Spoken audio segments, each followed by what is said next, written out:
La dernière fois, je vous avais expliqué comment construire vos 3 premiers accords majeurs à la guitare, donc Mi majeur, La majeur et Ré majeur.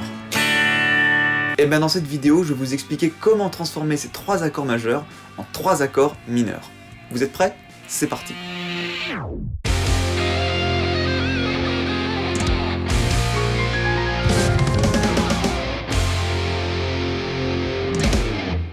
Alors tout d'abord, laissez-moi vous dire que vous êtes dans la vidéo numéro 7 de mon défi 30 jours avec une vidéo YouTube par jour. Donc pour le moment, je tiens le bon bout, on lâche rien, le challenge continue. Alors comment faire pour construire ces 3 accords mineurs à la guitare? Eh bien en fait, il y a une règle qui est très simple et qui, magiquement, s'applique sur les 3 accords, donc c'est encore plus facile. Et cette règle, ça va être de transformer le doigt qui se trouve dans les cordes les plus aiguës et de l'abaisser d'une case. Donc en commençant avec notre premier accord de Mi majeur, qui est celui-ci, là, vous voyez bien que le doigt qui se situe sur les cordes les plus aiguës, c'est l'index, qui est posé d'ailleurs sur la case 1 de la corde de Sol. Et bien en enlevant une case à la case numéro 1, et ben on retombe sur la corde à vide.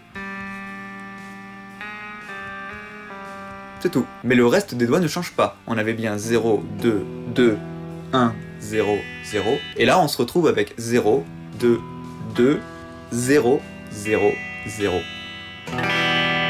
Et là on tombe sur un accord de Mi mineur. Maintenant si on fait la même chose pour l'accord de La majeur, qui était constitué, je le rappelle, donc d'abord on joue pas la grosse corde de Mi, on joue d'abord la corde de La, 2, 2, 2, et enfin la corde de Mi aiguë à vide. Et donc là, le doigt qui se situe sur la corde la plus aiguë, c'est plus l'index, c'est l'annulaire, sur la corde de Si en case numéro 2, et bien on va le transformer en case numéro 1, 2, moins 1. Donc là bien sûr on peut pas faire la case numéro 1 avec l'annulaire, c'est pas possible, donc on va transformer nos doigts et mettre le majeur sur la corde de Ré en case 2, l'annulaire en case 2 toujours sur la corde de Sol, et l'index sur la case numéro 1 de la corde de Si. Voilà, on a transformé 2, 2, 2, en 2, 2, 1. Et comme pour le La majeur, le La mineur, on ne joue toujours pas la corde de Mi. On commence qu'à partir de la corde de La. Et donc maintenant, pour notre accord de Ré majeur, donc on se souvient, on ne jouait pas la corde de Mi, on ne jouait pas la corde de La, on commence qu'à la corde de Ré. Ré à vide. Ensuite, on avait l'index en case numéro 2 sur la corde de Sol, l'annulaire en case numéro 3 sur la corde de Si, et le majeur en case numéro 2 sur la corde de Mi aiguë. Et bien là, le doigt qui se situe sur la corde la plus aiguë, donc c'est le majeur sur la corde de Mi, et bien on va le transformer de la case numéro 2 vers la case numéro 1. Et là encore, c'est pas possible, donc ce qu'on va faire, c'est qu'on va changer de doigt. Donc on va faire toujours la corde de Ré à vide, la corde de Sol avec le majeur cette fois sur la case numéro 2, ensuite l'annulaire sur la case numéro 3 de la corde de Si, et enfin l'index sur la case numéro 1 de la corde de Mi aiguë. Et voilà, on a trouvé un accord de Ré mineur. Donc je refais, on a d'abord Mi majeur, transformé en Mi mineur. Ensuite on a La majeur, qu'on va transformer en La mineur. Et enfin notre accord de Ré majeur, qu'on va transformer en Ré mineur.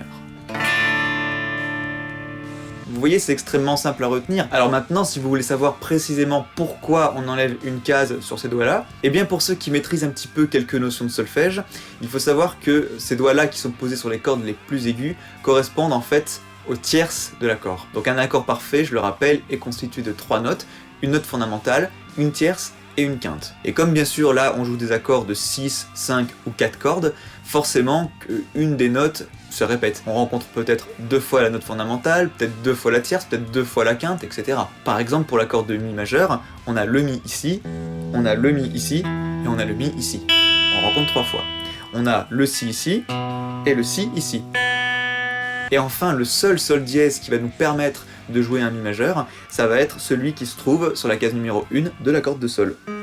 Et un accord de Mi majeur, c'est Mi, Sol dièse, Si. Donc forcément, quand on veut transformer un accord majeur en accord mineur, en fait, on modifie simplement la nature de sa tierce. On va transformer notre tierce majeure Mi, Sol dièse en simplement une tierce mineure Mi, Sol. C'est tout. Et bien sûr, comme toutes les autres cordes, ce ne sont que Mi et Si, bah ça change rien. On n'a plus qu'à changer cette corde de Sol, et on a tout gagné. Alors pour ceux qui n'ont rien pigé, sachez que j'ai fait une vidéo complète sur comment construire des accords, issus de mes 10 vidéos tuto sur toutes les bases du solfège, et que vous pouvez retrouver avec cette vignette, donc je vous mets le lien dans la description juste en dessous. Mais un conseil, ne la regardez pas tout de suite tant que vous n'avez pas compris ce que c'est qu'un demi-ton par exemple. Donc pour ça, je vous recommande vraiment d'aller voir ces 10 tutos dans l'ordre, de la numéro 1 à la numéro 10. Et les accords, vous l'aurez deviné, c'est la numéro 10. Et bien pour revenir à nos tierces, quand on enlève une case à une note, on lui enlève un demi-ton. Et c'est précisément ce qu'on doit faire sur un piano quand on veut transformer une tierce majeure en tierce mineure. Voilà, j'espère que cette vidéo vous aura plu. N'hésitez pas à me mettre un petit pouce, à vous abonner avec la cloche, et à me dire en commentaire si vous rencontrez des difficultés pour construire ces accords, et puis sinon ce que vous en avez pensé. Et moi je vous dis à demain pour la 8ème vidéo du défi 30 jours. Ciao les icos.